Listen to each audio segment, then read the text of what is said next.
and gentlemen, welcome to Xbox the Box, an Xbox podcast. My name is Mateo, and I'm with my good friend, Alice. Hi. And not only are we together, this is our 50th, that was 5 times, 50th episode. Oh my God. That is insane. Yeah. Wow, I'm so proud of us. I'm proud of you, Alice. I'm proud of, most podcasts starting out only last about 4 episodes on average. So the fact that we've made it to 50 is quite a milestone. I'm quite proud of us. Maybe because we did too much, and we have yet to get an episode that is over 100 views. Anyway, my pronouns are she, her, and yeah, so I'm just pop up in this podcast episodes. Originally, an idea for this is that we will be playing Redfall and we show you some gameplay in addition to this podcast episode. But because the game is just turned out really bad, we decided to keep it simple. It's a regular podcast. We're going to talk about our favorite games of each generation, like we did with the PlayStation podcast with Phil. But it's going to be about Xbox because we're an Xbox channel, and that makes more sense. Also, you might notice I am now HD. I got a new camera, which is 720p is HD, right? So I was HD before, but now I'm 4K/1080p. So yay.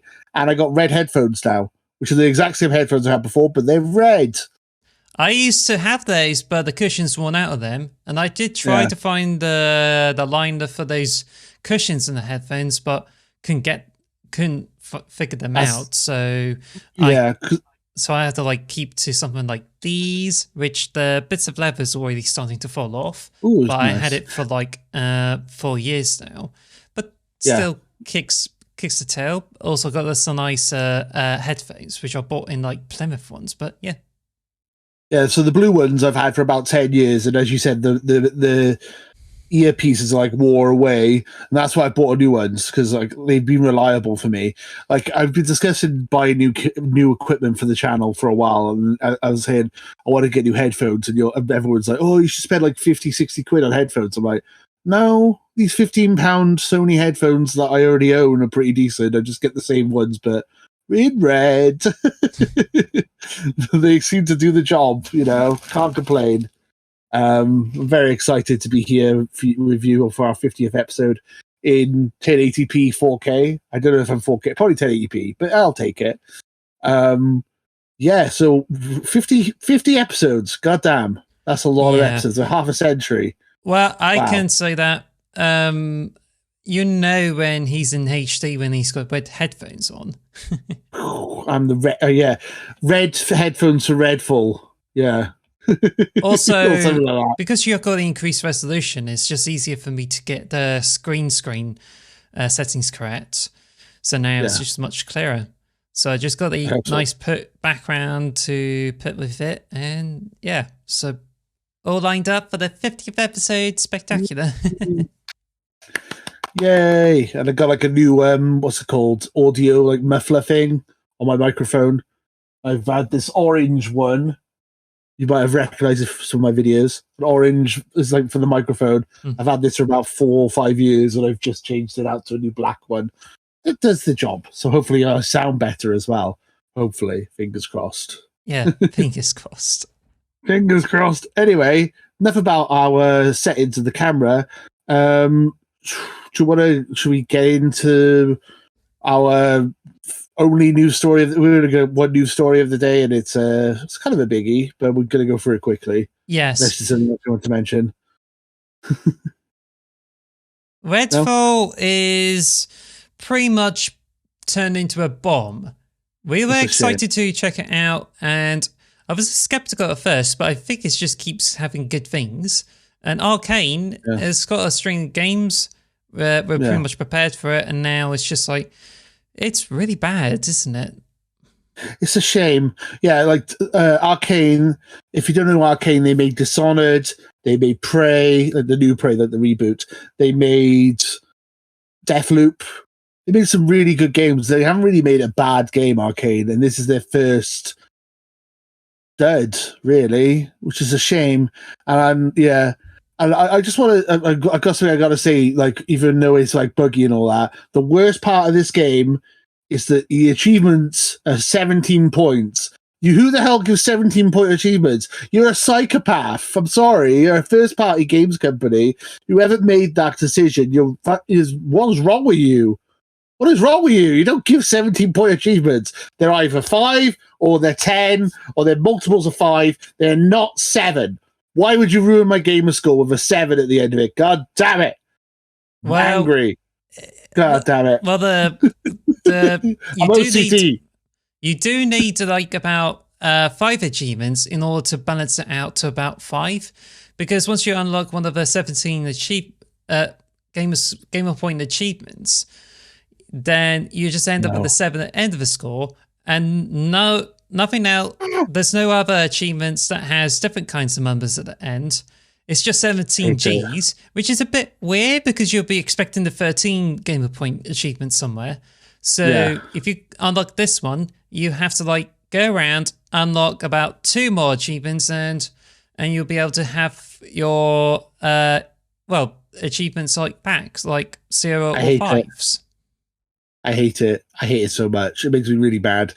So why would you do this to me? I'm OCD as hell. So because obviously I wanted to play it for the channel, so I've set up a second Xbox account just to play the game because I don't want to ruin my gamer score. So I'm playing on the secondary account because I don't want to ruin my gamer score with like stupid 17-point achievements. Well, why would you do this to me, Redfall? Why? You're an Xbox first party. You should know better. I recommend you do the gameplay footage of it, like the first 10 minutes, and that way you can just like have a good look around and see like, so just wonder what's happening or some sort.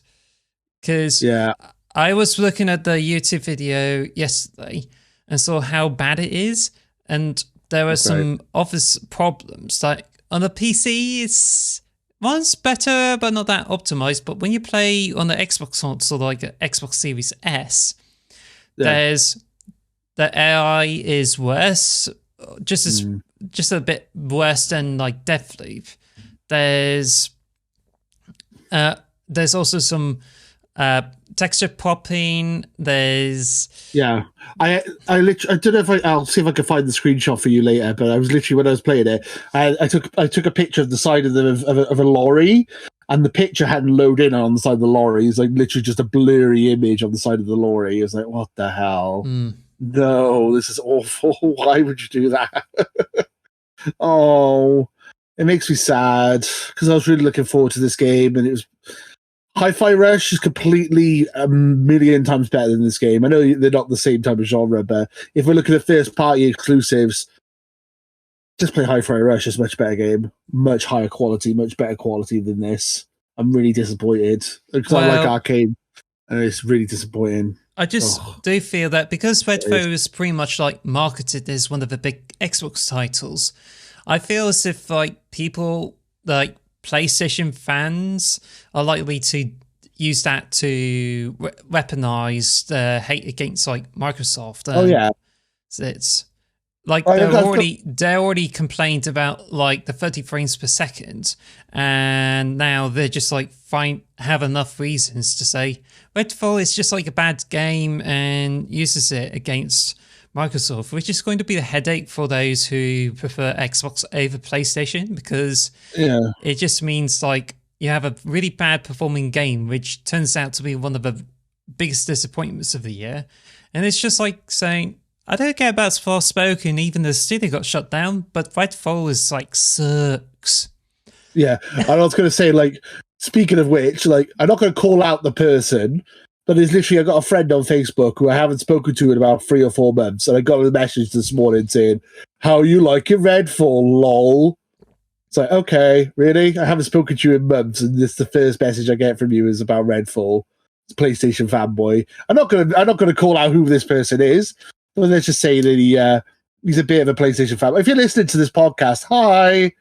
That was like, I was like, okay, really? That's the first. I haven't heard of you in months. That's the first thing you're going to say to me. What the hell, man? I was like, whatever. Just as one of those sad people you have on your friend lists. It seems like a bit pathetic. I mean, like, Forspoken was absolutely garbage, and everyone said it was garbage. But you don't see me going on PlayStation podcast going, "Oh, it's Forspoken." It's like whatever. We did mock it though, by releasing a short where we put Forspoken kind of dialogue over Hi-Fi Rush. That was funny. That was a joke because the game. Yeah, but the game's bad. But I'm not saying PlayStation fans are bad for liking it. Like they're basically people saying we're stupid for being Xbox fans because we liked Redfall, or we were hoping Redfall was going to be good, which is like weird way of like, I don't know. It's just like the PlayStation fanboys, as you say, a bit relentless. Like they just seems to be boasting about it. Like weird. They seem to be really against Xbox and stuff like that. And it just seems like anywhere you go on social media or even on YouTube, there's people who like adore PC and certainly PlayStation. And it's just like saying, I don't really care about any of these. And it just seems they treat PlayStation as a default game console. But I think it's just like annoying. I have all three consoles, and the PlayStation is literally the one I play the least. I haven't played it in about 6 months. And I'm not even saying that to be a fanboy. I'm literally telling the truth. Yeah, I don't play my PlayStation at all. So I get people. I don't get why. I don't know. I feel like Game Pass is a good enough thing on its own just to justify having an Xbox personally, but that's just me. The only silver lining I have from this is that I don't have to play this game anymore, and I can just go on and play Zelda Tears of the Kingdom when it comes out, and I don't have to worry about my backlog. Because I thought, oh no, I'm not going to beat Redfall before Zelda comes out, and now I'm like, oh, I don't care about beating Redfall. I was like worried I wasn't going to be able to beat it by the time Legend of Zelda came out, but now I'm like, oh well, don't have to do that. That's something on my bucket list. Yeah, so on Metacritic, Redfall is like given a score on Xbox platforms with 63. Ooh. Yeah, it is that low. And Dead Island 2 is 76.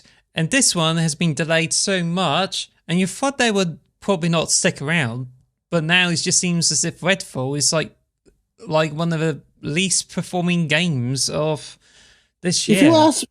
If you ask me in January what would do better, was it Redfall or Dead Island 2, I would definitely say Redfall would be a better game. Like I was like, no way in my mind did I think the Dead Island 2 would do better. That's insane to think. That's mad, because Dead Island 2 looked absolutely awful, and somehow it's better than Redfall. What world do we live in? What is going on? But yeah, anyway. No! Because of these problems with like Redfall, I decided to say I was going to play it, but I thought it's probably not worth it because I think they had so many problems that it's not going to be worth playing.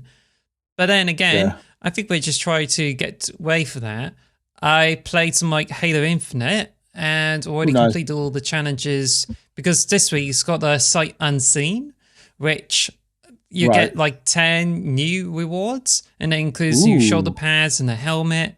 So I just managed to complete all these challenges, which this week has Big Team Battle Unlimited, which is basically Escalation Slayer with a campaign upgraded weapons. You saw those in Halo Infinite. Yeah, you get this mode back, and it just like basically gives you like super powerful weapons which you can complete. So yeah, it's cool. I need to do that. So I just went through that, and now I'm just hoping to do Minecraft Legends, which I haven't started the Legendary again yet. And I'm actually hoping for you to join me in soon. we will do that at some point. I need to do that at some point. I haven't been playing much this week, to be honest. I completed Super Mario Brothers 3 on my Switch. Like I've been on a real Mario kick since watching the film. I played a bit of Mario 3D World, and I played all the DLC tracks on Mario Kart 8 Deluxe. And then on the Xbox, I haven't played much on Xbox this week actually. WWE 2K I've been playing a bit of. But yeah, just been a bit of a chill week, really. I need to do that. I didn't realize there was another 10 tier battle pass. I'm going to do that. I'll play that in a minute after this podcast is finished. Yeah, you should definitely do that. And I was going to say, when we were talking about Redfall earlier, is you said you haven't played it or you're not planning on playing it now. I don't blame you. And I was like, I moved my save data of Resident Evil 4 to my external hard drive so I could make space for Redfall. Now I regret it, and I'm going to probably delete Redfall and move Resident Evil 4 back onto my main. I'll just play Resident Evil 4. That's a better horror game, a better game of shooting things. I think I'm going to much more enjoy playing Resident Evil 4. I think I'm going to delete Redfall off my hard drive and put Resident Evil 4 back on my internal so I can actually play it. That's how bad Redfall is. It's so bad that you just feel better by removing it from the hard drive, or that alone, not playing that at all. Because I think it's just definitely turned into a bit of a mess, really. And we're positive people, I think. I like people were slagging off Ghostwire Tokyo and stuff, and I was like, no, it's not that bad. It's kind of fun. No. You know the game's bad if we're like saying it's bad, because I think we both try and see the good in things, to be honest. I try not to be negative. I try and be positive about games. I give out way too many 10 out of 10s and 9 out of 10s. I'm very positive. So if I'm saying the game's bad, you're gonna have to worry. To be honest, I think it's a bit too early. Well, it's not really worth giving it a score because I think it's been rushed out so quickly that it didn't really fly off the ground. So I don't know about the updates or anything like that. But I think given the amount of updates they give it to Deathloop to make it better, I think it's just like Redfall is not likely to get good again because it's just going to end up being a buggy mess. I know. I have it on the fantasy draft, which really makes me sad. Yeah, speaking of the fantasy draft, we need to do an update on it. So, okay. On the web, as I got to the web view, right now, the scores have been updated, which I now currently stand at the top of 68 points. And that's followed by Sony Pony, 65, and you have 52 points. Goddamn Redfall. Goddamn you, Redfall. Yes, and the only release this month is Legend of Zelda Tears of the Kingdom, which will be coming out in mid-May, and I will also be receiving Street Fighter 6, which you will be also receiving Diablo 4 and Final Fantasy 16 for PS We Trust. So it's going to be a couple of months. So I added the last case of Benedict Fox to my game list quite recently, and I'm looking at it and it's got -2. God damn it! I knew I shouldn't have put that game on my list. I was like, that game looks fun. One of the planned topics we're going to do is like we talk about Benedict Fox. And you will be like recommending it to me. But, however, I've been reading about from other people and they said like they often get stumped on puzzles and they don't seem to figure it out. But even though there's an assistance option that makes the puzzles a little bit easier, I think it's just the case that people can get so stumped on it that they may end up getting guides online. So I think that's another hopeful for like Xbox, and now it has like 68 according to this thing. So now you've got like less than 2 points. And Redfall, it currently sits at 63 for Metacritic. So we could get less points there. So you got like -6. But apart from that, I think there was like Bayonetta Origins with 11 and Rulong and I think the biggest one is the Resident Evil 4 remake, which for some reason it's actually 24 points. It's brilliant, that's why. It's an amazing game, that's why. Oh, I'm glad I picked a Resident Evil 4. I'm so annoyed. Redfall, you were the chosen one. You were supposed to be a good game. What are you doing? Anyway. I'm so sad. I'm down now. PS We Trust. Can we go to pause? Sorry? Go on, sorry. No, carry on. I was going to say, should we move on to the fun subject of what our favourite games are? But if you wanted to talk about the fantasy draft bit, well, that's fine. We'll there's actually changes there because PS We Trust has a huge reduction because of a Crime Boss game. and Rocky City. And we got like a I think there were some good hits and some bad hits too. And I haven't really been tracking it, but they have released most amount of the games, and it looks like they're not going to do ever so well. But mind you, these are just like randomized games anyway. Yeah, also, as we said earlier, they have Dead Island 2. I have Redfall. I thought Redfall would do better than Dead Island 2. God damn it! But it's got like 5 points anyway, so it's not like it's 20 for sure. Yeah. Oh man, I'm so annoyed. Anyway, on my list, I still have yet to pick 5 more games, and I have a better reason as to why. So, the Atomic Heart is a big stinker for me, as Hogwarts Legacy is the biggest one. It's minus 14 because I had it as a counter pick. And that really took me down.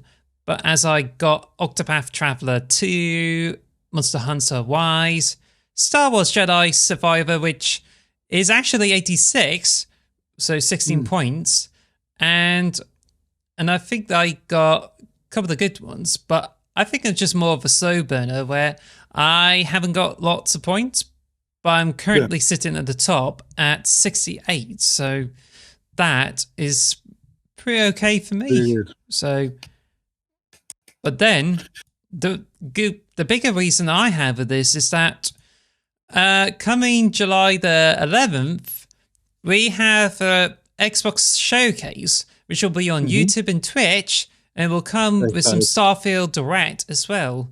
So we get to have more titles announced and plenty more choices for me to pick. Isn't that June 11th?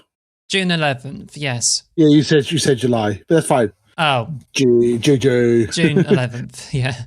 Yeah, it's because it's my birthday month.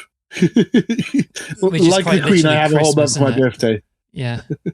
Pretty much June, Christmas. yeah. Yes. Gaming Christmas. I love it. Oh, that's why I used to love E3, because it was around my birthday. And it just felt like a birthday present to me to have all these announcements. Like, yay! Happy birthday to me! Halo 4 and Halo 3 has been announced. Ooh. And it's only like about 4 days after your birthday, is it? Or is it on 11th? My birthday's the 7th, yeah, so 4 days after my birthday. I'm still excited. Nice. I'm still excited. It should be fun. Yeah, we'll have a birthday party stream. We'll be like, woo! Get some like party popper things and go while we react to the Xbox Direct. That at all wouldn't be confusing. Yeah, so that's the Fantasy League draft thing.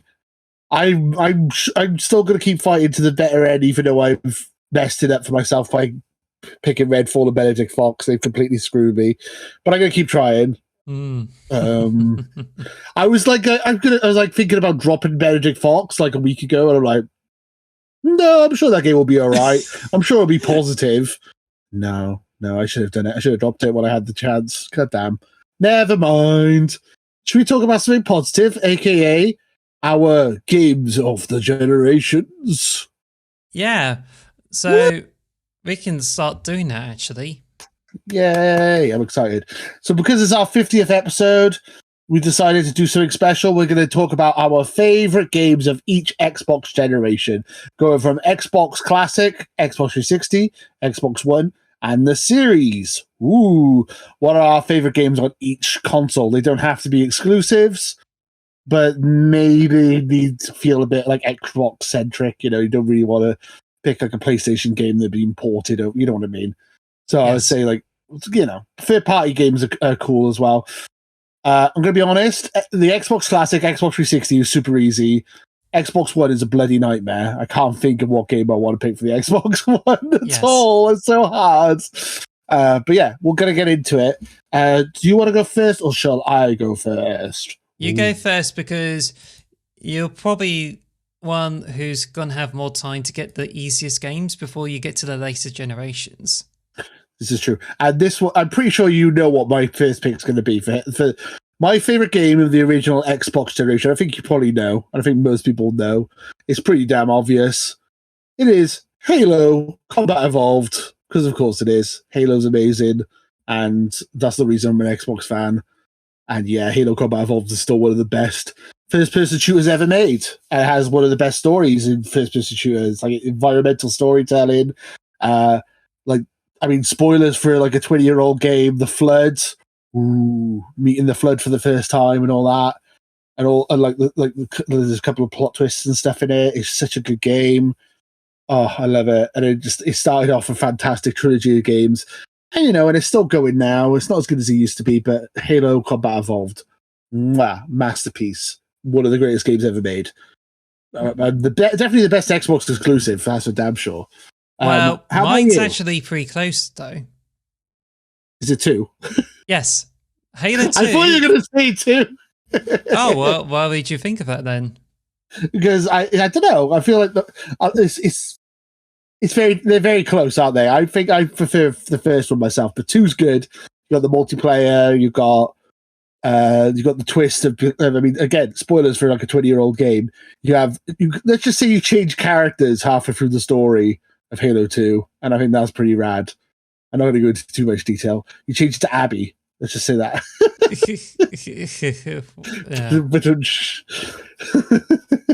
But anyway, you go. It's your game. Your game. You tell me about why you like it, because I took over. Because I originally played Halo Combat Evolved as a demo, which I got at the Xbox in like 2002, and I think it's when I was playing like Halo. Like, it was really cool, and it's something I would definitely get, but I haven't got around to buying it. But it wasn't until like 2004 when I got Halo 2 for Christmas, and I was really blown away by the fantastic campaign, which I certainly enjoyed playing it, and I even like went through the Arbiter missions. Like, it's a huge graphical update, and has so many interesting parts, which, funny enough, that I haven't actually played Combat Evolved to know what it is, and it wasn't until like I played it on the Xbox 360, the remastered edition, I get to learn about the original.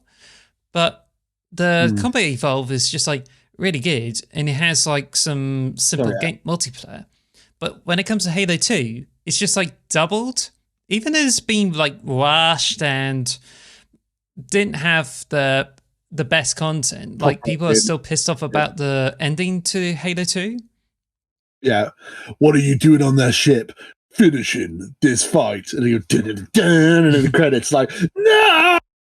What do you mean finishing the fight, goddammit?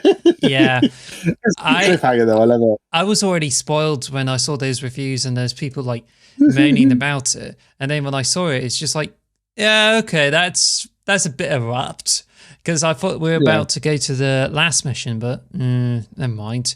But I think the best thing about it is to do the online multiplayer, which I did manage to, I believe, whether I got online multiplayer that time around, or I don't know if it's next year, but when I get into like Xbox Live and played it, that's when I have a best experience of Xbox Live, because you have the voice chat, you have like custom games, and the community there is just like so lively compared to the recent games. Like, it's so easy to find friends. It's so easy to find custom games. So we played a lot of hide and seek, and the maps they bring out are like so fantastic. I literally played on it like so often, like on every day, every month. And it just lasted for the entire year. Like, before the achievements and even like all the Xbox 360 features, Halo 2 still entertains me for many months and never get bored of it. So it's just like utterly fantastic. And seeing this is the first Halo game, it's just very impressive. I did delay on like getting Halo 3, and that one's good. So I think it's just like all the good parts about this game, and it's just how you perfectly introduce the people to this whole franchise. But I suppose Halo purists would probably still say Combat Evolved being the best game for anyone. I'd say Combat Evolved is my favorite on the original Xbox, but Halo 2 is also fantastic. So I can't really blame you for saying Halo 2 at all. Yeah. Do you want to know what my favorite 360 game is? Because it's gonna be seeming like we've got a bit of a pattern going here. Yeah, sure. But my favorite game on the Xbox 360 is Halo 3. So we've just got Halo Combat Evolved, aka Halo 1, Halo 2, and Halo 3. Halo 3 is one of my favorite games of all time. It is a masterpiece. It finishes the fight. It wraps up the story of the first trilogy. As far as I'm concerned, it's like the best trilogy in video games, and I don't care what anyone says. The multiplayer was fantastic. I still play it to this day. It still holds up. Yeah, I just love everything about Halo 3. It was like the first proper. Like what you said about Halo 2 is how I felt about Halo 3. That was like the first multiplayer game I really got into, and I spent days and days playing it. I used to love that game so much. Oh, I love it. Forge mode and custom games and party chat and playing with my friends and unlocking like the Hayabusa armor and doing like legendary with like all skulls on. There's so many good stuff in Halo 3. It's such a good game. And it's like, I still to this day think Halo 3 is the best first person shooter ever made, and they will never be beaten, because ever since microtransactions came in, it's kind of ruined the first person shooter scene. I think it was the pinnacle of what shooters could do, personally, and I don't think it'll ever be topped, personally. And that is my favorite game of the Xbox 360 generation. And I'm curious what yours is. And is it going to be another Halo game? Halo 3, I haven't got into it until like October 2007. And when I got into it, it's just like, multiplayer is really good. I think it brings some interesting features. I haven't played as much of the multiplayer there because I was like in university and trying to focus on work. And I've also been dabbling with a few other games, including Call of Duty 4 Modern Warfare. But yeah, it's just, I have to say, story of it, I don't know how this really compares to Halo 2, but it has a lot of like emotional moments, including the ending. Oh, yeah. And I think it's just really stays with me for quite some time. So it's really good. To me, Halo Reach is definitely the favorite of this generation to do with the Halo games, because I know it's like grittier than Halo 3, but it refines gameplay, and as Bungie's last title, it definitely like brings out the best in this gameplay. It brought so many cool features like Firefly and Forge, and it just feels like it's a huge, like, it's an ultimate Halo game. That's also like a huge swan song of Bungie before they decided to leave Microsoft. Makes me sad, that does, yeah. Also, I'd say Halo Reach is the best Halo game to show someone as like a standalone Halo game, if that makes any sense. Yes. Because like I feel like if you show someone Halo 3, they have to have really played 1 and 2 to get what's going on. Whereas you just give them Halo Reach, you get a complete story from start to finish. You get to meet new characters, and you get to see their struggles, and you get to live through their like the history and stuff. So you get like a whole start and finish to a story with Halo Reach, and it's a prequel, so it's cool. Well, is that your game of it? No, it's not the game of the generation, actually. Okay, I was going to say, phew, it's just going to be a Halo fest. I do need to mention that this is where I own a lot of games, including physical, the Xbox Live Arcade, and so I've been trying out lots and lots of different games, which even though back then I was being more of a completionist, so I only buy games which is easy enough to get all the achievements. But once the Xbox One came over, it's just like, forget it. There's no point being the completionist anymore, especially the Game Pass, like letting me like try out so many things. So I've been like playing all sorts of games, and it gives me the chance to try out like The Witcher 2, which I thought there's a PC-centric series, but that's until they brought it over to Xbox. I played tons of like Civilization Revolution, Sonic Unleashed, and I also played a bunch of other games, which even though I did went over to PlayStation 3 and like tried titles too, but then I think, to be honest, that this is the one generation where I tried so many games across all platforms, and that includes the Nintendo Wii. Same. Now, for I this agree. one, does it have to be like first-party titles, or it can be No. third-party titles? Third party, as long as it's on an Xbox, obviously, don't say like Breath of the Wild or anything because that's not on an Xbox. Well, for this one, I'm going to pick a title that is something I have not played enough of, but I do know for sure that this is definitely like a huge hit, and it actually is tailored for everyone. I was going to say, well, actually, it just kind of makes me think, because I was originally thinking of Mass Effect, which I placed as an honorable mention because it's a third-person shooter that follows up to Gears of War, but it gives out so much complexity with storytelling that it allows for so many dynamics, and it gives you like a lot of personal experience with it. And I think it's just really amazing. It was published by Microsoft, but then they went over to EA, BioWare, and that's when they brought over Mass Effect 2 and 3. For those who are like got so into like Mass Effect and spent so many hours with it, they end up like being able to make a huge experience out of it and be able to make their decisions matter, which I feel is really impressive. What's really good is that they had a remastered edition, which is out on like Xbox, which is also on Xbox Series X and S. So you get to try it out, really, if you have a space. So is your game of the generation Mass Effect? No, it's actually Skyrim. Oh, yes. Saying it's actually now owned by Microsoft because of Bethesda buyout. Yes. Skyrim is my game of the generation. Oh, I don't blame you. That was one of the ones I was like, because when we get to the Xbox One generation, I was like, "Ooh, Skyrim's one of my favorite games of the Xbox One." So wait, no, that came out on 360. Yes, I was like, "Oh, Grand Theft Auto 5, that's one of my favorite games of the generation." Oh wait, that came out on Xbox 360. Oh, the Halo Master Chief Collection. Oh, they're all Xbox 360 games. Like that's literally what kept that Minecraft. That's an Xbox 360 game as well. Like, no! Like, every game on my list is like, it actually originally came out on Xbox 360. I'm like, God damn it. Well, that's why I'm struggling. Skyrim is an amazing game, though. Yes. Absolutely adore it. And I got, I think I was introduced to Elder Scrolls with Elder Scrolls 4 Oblivion.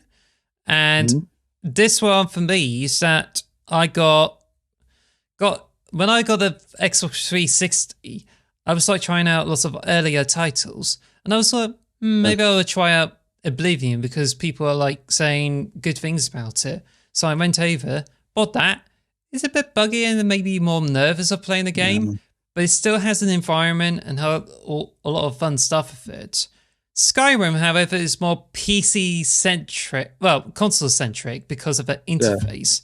And they seem like try to take the best parts from Fallout and apply it to this game, which the user experience is not that fantastic, but it's definitely the one that I certainly enjoyed more of the experience compared to Oblivion because it gets the graphics right, it gets the style good, and it also has so many of the good things that I first played on PC, got lots of really interesting mods for it, which I got over it, and it's just like so good.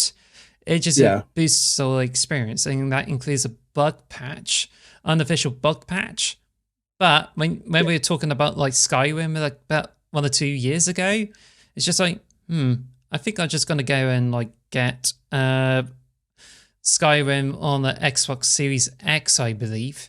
And I've been playing it for weeks, and it's the first time that I got all the achievements, and that includes the Oblivion Walker, which is often like really buggy, but I'm happy to get all of the achievements, which includes DLC as well. So, and I still get a huge satisfaction from playing like Skyrim on any platform. It's so good. It's such a good game, Skyrim. Like, I'm not a huge fantasy fan. I'm more of a sci-fi person, and even I'm like, oh, Skyrim's amazing. Like, Skyrim is like the game that got me into fantasy games. Like, it was like my gateway. I really love it. It's such a good game. Like it's on 360. It's on the Xbox One. It's on the Series X. It's on my Switch. I've got it on my laptop. got it everywhere, and it's it's just a fantastic game. That makes me so excited for Starfield. Like, as much as Redfall was a disappointment, I'm really hoping Starfield is going to be Skyrim in space. That's all I want. Fingers crossed. I'm so excited for it. Let's just hope it won't end up like Redfall. Redfall, yeah, me too. Fingers crossed. Yeah, as you were saying about Oblivion, I never got into Oblivion. My friend used to play it a lot. My friend Dean. I'd be over his house playing it, and he'd be like, the NPCs just came across really weird. He'd just like stare at the camera. It's like, "Hello, how are you today? I am fine." It's like, what the hell is this creature? And it's like they all got the same voice, and it just freaked me out. Didn't like. I thought it was really uncanny valley. Oblivion. Was never a fan of Oblivion. Oh, that's one of the funnier. That's one of the funnier parts of the game. It's just like, yeah, it was too much. I didn't like it. It creeped me out. I was like, no. But I like Skyrim. Oof. Yeah, I think like Skyrim, they fixed that. Even though you do have like the stop right there, criminal scum. I was going to say that. You still get that occasionally. It's like, I once had an arrow shot in the knee. It's like, ha, funny. But it's just I'm well and happier, but a belly full of mead. I used to be a adventurer like you, but then I have an arrow to my knee. Great game. I'm glad what's the matter? Has someone stolen your sweet bun? As much as I love Halo, I'm glad that there's a game in our games of the generation that's not Halo. It's the first one. Yay! Well, I'm sure you're not going to be surprised anytime soon when we get to the other two generations. Well, we'll see. Yeah, so speaking of which, I guess it's my turn to pick a Xbox One generation, right? Yep. Oof. This is the hardest one. As I said, Minecraft, I was like, that's my favorite game I played on Xbox One. Again, it's a 360 game. Grand Theft Auto 5, Skyrim, all these games I used to love, and I played them all on the Xbox One more than I played them on anything else. I keep changing my mind. I'm going to go with... It's between two. So I have an honorable mention, Gears of War 5. Game's great, beautiful, but again, it's better on the Series X. The game I'm going to pick, Ori, Will of the Wisps.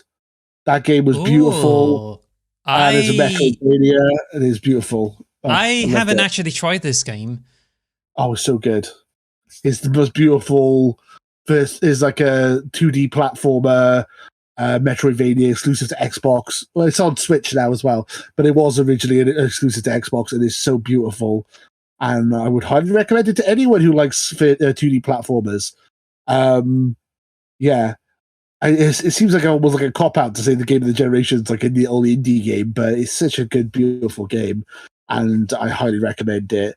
I consider that to be a Microsoft game anyway, so... Yeah. Because it's like published by Microsoft, and then it's like on Steam and Switch, but it's still a Microsoft game for sure. Yeah. Highly recommend it. Go try it out. It's a lot of fun.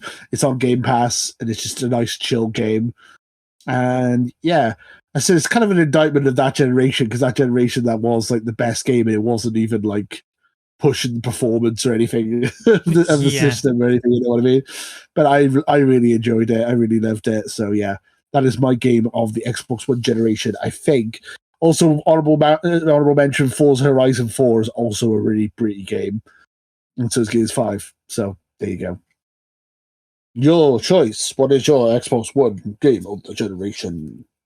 It's easier for me because I've already played a bunch of Xbox One games, which in reality, I haven't played that many Xbox One games. But then again, I used to get obsessed with PlayStation 4, but moved over to Xbox. And I have like there's a Wii U, but I haven't got so many games for it. Even though I got some really good ones like Splatoon and Mario Maker. But same. I certainly got into like XCOM 2, the Halo Wars 2. That's a really solid first-party title, which is, even though it's not really that overly great.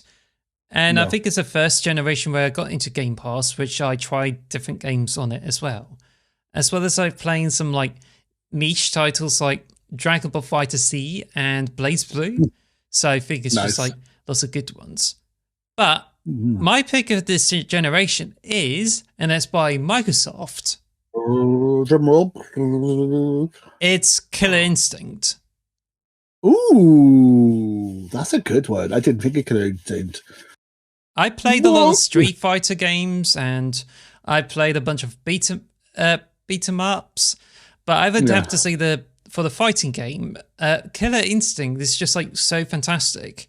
It's got music. Ultra combo. Yes, it's got some excellent music by Mick Gordon.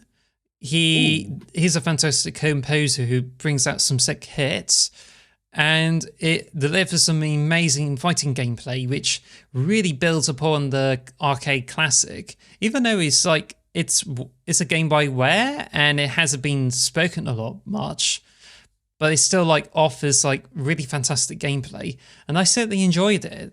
I also got a arcade stick for the Xbox, still works, and still like really enjoy playing fighting games with it, and that includes Killer Instinct.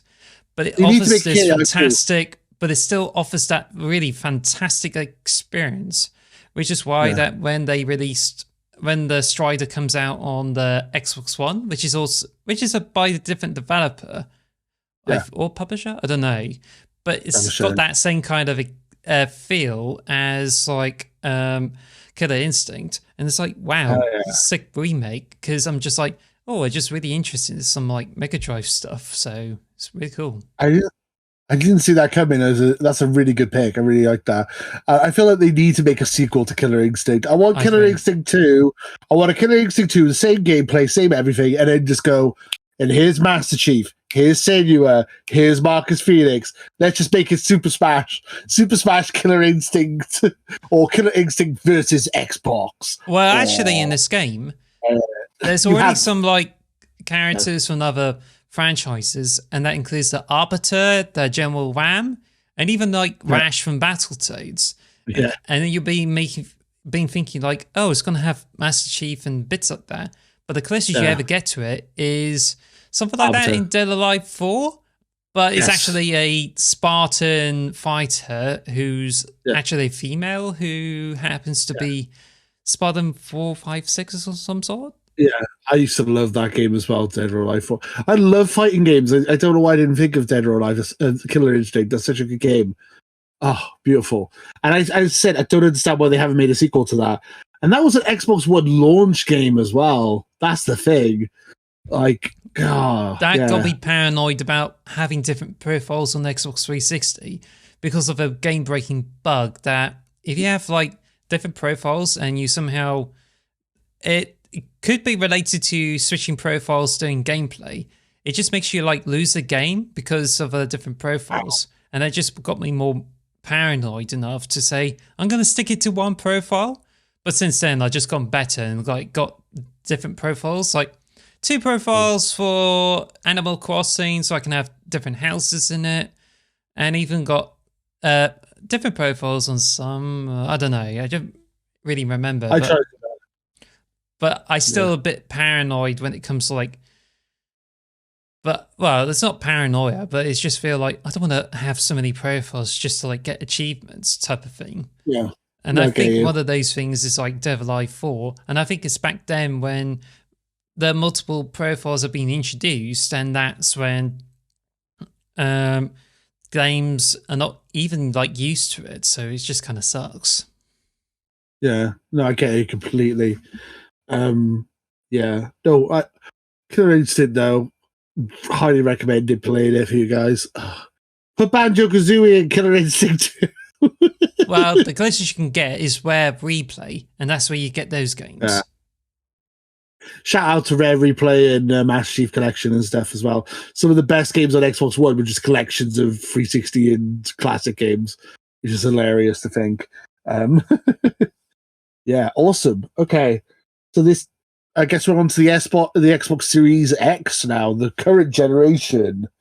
So take this with a pinch of salt, people, because we've still got a good 4 or 5 years of this generation left.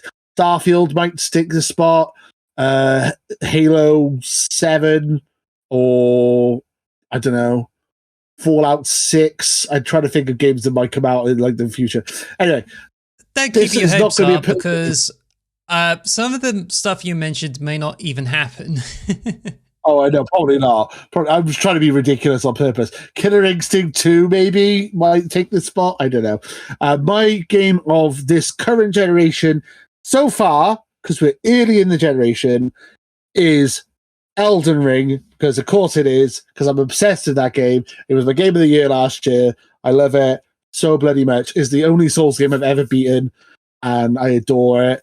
And I want to go back and play it again at some point, but I'm too scared. It is fun though. I love it. I love just shooting things with my lasers, bloody staff. I haven't played Elden Ring. Oh, you need to. It's so good. It's Probably amazing. wait for I it love to it. go on sale.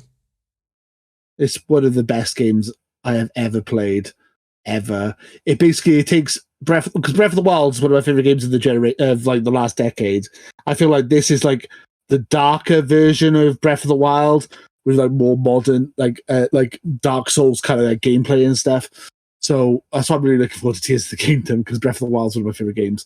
So, but yeah, Elden Ring so good. I love Elden Ring so much. It's such an amazing game, and I'm kind of sad that I've already beaten it now. I kind of think I should try and go back when I've forgotten most of it and try and play it from scratch again. I think that'd be fun. That game is so good. But yeah, game of the generation so far, Elden Ring. Shout out to Vampire Survivors. Shout out to Hi-Fi Rush. Those games are also fantastic and deserve a shout out. And Resident Evil 4 Remake, even though it's a remake, so maybe I shouldn't count it. But there you go. Yes. There you go. I would have to say that this generation is a bit confusing, because quite often you get games like really like overlapped with each other, because some of the Xbox Series S and X are also available on like Xbox One. And that's true. I don't know if I have to be really pretty precious to say like I'm gonna pick only like Xbox Series S and X, but then some of the games I may pick are also available on like Xbox One, which is why anything that is released after 2020 is definitely goes into that generation. I think that counts. If this game, the game that you're picking, came out on Xbox Series at the same time it came out on the older consoles, then cool. If it's a port of an old game, then maybe not. But if it came out at the same time, I'd say that's cool. I'm cool with that. I'll take that. Yes, 2020. So, the game of this generation, the Xbox Series S and X, is Hi-Fi Rush. Ooh, I thought you were going to say Vampire Survivors. Wow, Hi-Fi Rush. Very, very good choice. Well, love Hi-Fi Rush. I would say that Vampire Survivors is an honorable mention. But I think it's just a game that is just like, gets more repetitive as you get into it, and you just feel that you would rather do it for the achievements. But I think it's just like, it's very simple enough that you can go around and like kill all the stuff. And even though you have like strategies and bits, but you have to like got the secrets for you to go through and get to it. But I think to me, it's just like, you'll end up like spending lots of hours at first and getting to unlock all the characters and get the best for them. But once you like already know how to beat the game, it just gets, you just end up running out of juice. So I kind of just compare this with Animal Crossing, like New Horizons, because it's really fantastic. You love it for hours, but once you get into it, you just like lose steam. I think what really kills Animal Crossing New Horizons is that you cannot make more islands. It's tied to a single switch, which means once you had enough of the island, you can't actually make a new game unless you delete your save. And I'm not really prepared to lose my island with all the stuff that I've been collected, even from my friends. It's just like, it's just really bad. I agree. And I was going to say, like, Vampire Survivors is more like a crack addiction. It's just, you just use a drug. It's just like, more Vampire Survivors sticking into my veins. Whereas Hi-Fi Rush is just like, I played it through twice, got most of the achievements, and it's just like, it was just a fun game. It was pretty. It had really good stories. I love the characters. I think it's a really good choice. Chai is a great character, and I think all the characters in it are really cool. Yeah, no, great choice. Great choice. You mentioned about Chai, and Chai. do you know that he's actually voiced by Bobby Damon? Hang on a minute, I'll just bring this Right, up. Bobby. Chai voice actor. He's not voiced by me then. Not voiced by me when I did the really not unless bad you're paying too much attention to the shorts there. Yeah, a short video of me doing the voice of Chai. It's so bad. Yeah, it's Bobby Damon, not yeah. Yeah, because I was going to say Bobby, but it's actually Bobby Damon. He voiced a lot of the characters, and that includes Aniki from like Persona 5. But the recent thing he did is actually he voiced the Curious Cat from Ruby. Oh, okay. It always comes back to Ruby somehow. Well, that's because Curious Cat actually is voiced by the same guy who plays Chai, and it's actually very similar. So I'm just gonna get this clip up.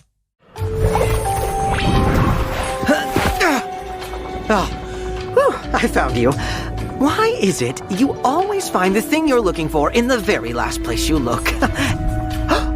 Sean! Oh my! It has been an indeterminate amount of time, hasn't it?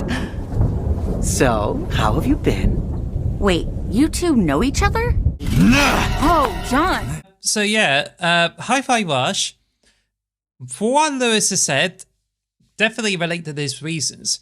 But what really works is that it's really fantastic. I love the style that's associated with it. And it's just like, it's more like a cartoon, and the cel-shaded stuff is great. Also gets the balancing right to do with the hack and slash. And the stages are like a lot of fun. And even you can like have fun moments with the enemies. That it's cringe, but it doesn't get that really cringe. And yeah, I agree. And it's just it gives you so much fun. Like if it has to be like really realistic, like Forspoken, then it just gets more stale. But Hi-Fi Rush is just like a well polished game, gets the hack and slash parts right. And it just makes me hope for the future where they can either get sequels out of it or do more hack and slash games. Because how they did the gameplay in this is just so amazing. So I said this when the game came out, and I got a lot of shit for saying it. But I'm going to say it again. I have God of War Ragnarok, and I have Hi-Fi Rush, and I have much more fun playing Hi-Fi Rush. The gameplay, I feel like, is a lot more enjoyable than Hi-Fi Rush. And I know people are going to be mad at me for saying that, but it is damn true. And I prefer the characters. And they don't kill a dog off in Hi-Fi Rush, which is important to me. They kill a dog off in God of War, so fuck you, God of War. Hi-Fi Rush. Oh, so that's like games of the generation, I guess. So should we just go through it real quickly? So Halo 1, Halo 2, Halo 3. So the Halo trilogy, boom, games of the generation. We all knew that. Great. Skyrim. Hell yeah, amazing game, love it, amazing. Ori, Will of the Wisps. What was I'm trying to think what the Xbox One game then was. What was your Xbox One name again? Killer Instinct. Killer Instinct. And then Elden Ring, Hi-Fi Rush. Boom. If you're an Xbox fan, those are the 8 games you should play. And to get into the Xbox ecosystem, I think they're the most important games on the system. If you go, I played one Halo game, I played them all. No, you have to play all 3 Halo games. You have to play them all from start to finish. That is the rules of being an Xbox fan. So, the one... But if you have to play only one game of all the Xbox systems, and you can get it on Game Pass, it's Blinks the Time Sweeper. Play it. Hey, boom. I thought you were going to give me a serious answer there, because I was going to say probably Skyrim. If you had to pick out all those games, if you could only play one of them, I would say Skyrim probably the one that get the most time and value and money out of. I would say would probably be Skyrim. I agree. Even though I prefer Halo, but you know. Better experience if you get it on PC because you get the mods, but if you get it on Xbox, then you had to get the Bethesda account in order to get mods for it. Or get Elden Ring, but then you got to have a bit of patience with Elden Ring, and you got to yeah, if you're not a fan of hard games, then maybe stick to Skyrim over Elden Ring. Yeah. Yeah, there you go. Yeah, those are our games of the generation. I really hope you enjoyed that segment. Wow, 50 episodes of Xbox the Boxes gone quickly. 50, that's like a year and a half worth of episodes, right? I'm trying to Yes. think. No. Yeah. Well, years worth of, I don't know. 50, yeah. 50 is a lot. That's a lot. That's half a century. That's crazy. Now, I want to thank everyone who's watched so far. But yeah, go ahead, sorry. it's a huge topic. We already discussed Redfall, and we talked about the games we're playing. Now, we're going to discuss about our channel, which, at the moment, we were close to 90. Now it just remains at 87. So, Right. podcast episodes, we got some about around, it's between like 20 to 100 views. And it's only the non-podcast episode, there's non-podcast episode videos tend to like receiving more views, even the shorts. But we're trying to get through life, and we haven't brought out so many videos. And I'm also planning my own YouTube channel too. So therefore, it's just like, first of all, I appreciate like you subscribing and paying attention to our videos. And I'm happy that you came over and commented on the videos that matter. And that includes the settings being reset on Halo. Still happens on Halo Infinite. And we also have the memes with Vampire Survivors. Thank you for that. And we also get to do lots of different content, and you're paying more attention to it. So for that, thank you very much. I just want to thank everyone who's been watching. I really appreciate it. We're proud to be an inclusive podcast.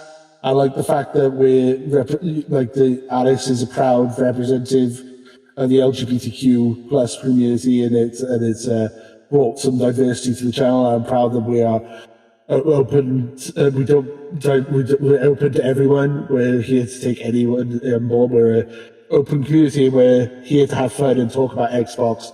And I'm really proud of this community. Even though we're really small, we're a very passionate and very nice community. And I really appreciate every single one of you. And hopefully we'll get to 100 subscribers by the end of the year. I hope so. Fingers crossed. Now, do you have any plans for this channel in the moment? Yeah, we're going to delete it next week. No, I hope not.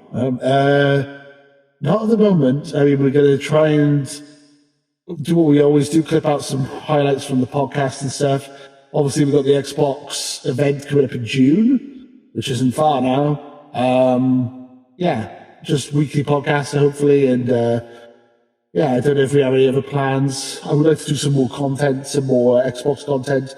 I've got my Elgato, so I have to think about what we can do with that. I was also do Redfall videos, but Redfall turned out to be shite, so I'll think of something else to do. You do have plans to release a few of the videos of your own, like you did, like gameplay videos, the flyweight championship stuff. That's coming to this channel still, is it?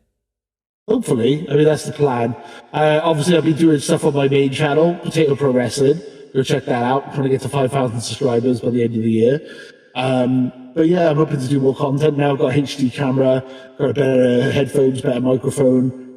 I got new equipment so I can actually do videos and they don't look like ass. They actually look decent now. So, yay! Yes. I like doing like video essays and stuff. If something cool comes up, I will definitely do videos on it.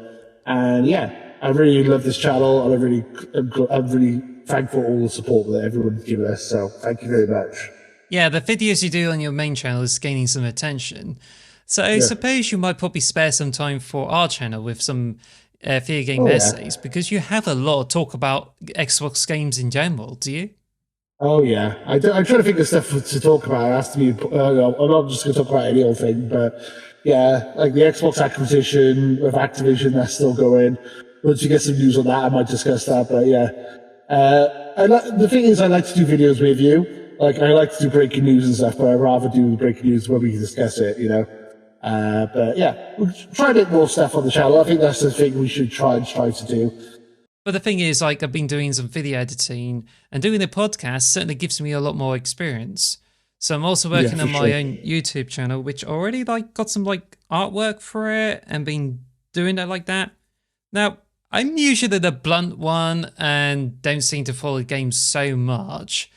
And it's just like, it's a bit of a struggle, and I may end up having more breaks throughout the weeks just to like gain more rest for it.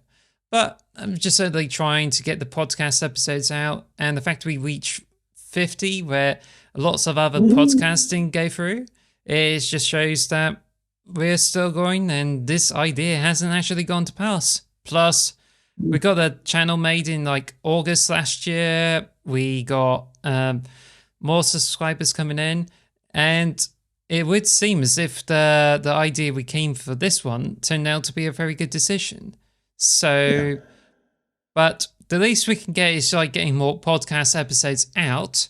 We also got Outside the Box, and we can also do separate videos. But if anyone has any ideas that we probably make it work, make it happen, let us know. We may not get lots of guests on it, but we still like brings out the salad on the table. And we may also expect to see us with the Peers in Trust guys as well, because these are our affiliates as well. So yeah. Our cousin podcast, our like neighbor podcast, our cousin podcast, whatever you want to call it, our sister podcast is our PS We Trust. We really like those guys. So hopefully we get Davey on one day, maybe Spencer, maybe get Phil on again. We had a lot of fun when Phil was on. So yeah, check out that PlayStation podcast we did with Phil. That was a lot of fun. But yeah, I think we've kind of gone off topic a little bit here. But yeah, 50 episodes. Really appreciate everyone who's watched. We're going to hopefully keep going, build the channel up further, and we really appreciate every single one of you. And hopefully we get 100 subscribers by the end of the year, fingers crossed. That's our goal. 100 subscribers. Woohoo! So anything else you want to add before we finish the episode? I was going to mention stuff, but I was going to say that the Xbox 360 is to Microsoft as the Sega Mega Drive is to Sega. Got lots of games for the Mega Drive, has got lots of really interesting games. Likewise with Xbox 360, got loads of memorable games, played a lot on it, and I still remember a lot of good titles, which even got remasters over to the later generations. So I think I would say this is like peak Xbox at the moment, but we'll just hope that this generation still strives with more titles, but hopefully we won't have another like poor generation after the Redfall crap. Hopefully Starfield makes up for it and we get more cool stuff on June 11th. That would be really exciting. Hopefully Starfield's more like a hi-fi rush than Redfall, let's just say that. Let's hope it's a good game. Oh god, I'm really nervous about Starfield now. Fingers crossed. Don't fail us, Phil Spencer. You can do this. Hope so. Thank you guys for watching. We really appreciate every single one of you. Comment, like, subscribe, and until next time, too sweet. Bye. Thank you for listening to the X Marks the Box podcast. Follow us at X Marks Box on Twitter or X Marks the Box on YouTube. And follow us on all audio podcast services. Thanks for listening.